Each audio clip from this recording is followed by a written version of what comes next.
Cipher के case में आप बहुत कुछ सुन रहे हैं। चालान सबमिट हो गया ऑफिशियल सीक्रेट एक्ट के तहत, बादामाह गवाह भी आ गए, आजम खान और गवाह भी आ गए, और शाह महमूद कुरैशी और इमरान खान दो मुल्जिम भी करार दे दिए गए। अच्छा, कमाल की बात यह है कि 161 का बयान तो आपको पता है वो सामने आजम है, 164 का बयान का आज जिक्र कर रहे हैं। 164 के बयान की इसकी कोई हैसियत ही नहीं है।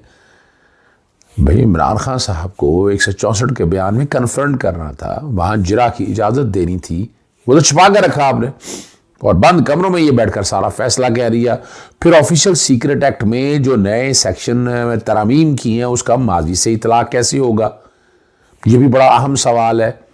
फिर जब डी क्लासिफाई कर दिया गया है तो उस डी क्लासिफिकेशन का इम्पैक्ट क्या होगा, और सबसे अहम जो बात है कि जो इस कॉपी का जिक्र कर रहे हैं वो तो इतनी इनडायरेक्ट एविडेंस इतनी अवेलेबल है कि वो तो इमरान खान साहब ने तो गुम ही नहीं की ना उनको, ये तो बुनियादी तौर पर ये तो उन लोगों के पास थी जो स्टाफ को हैंडल करते थे।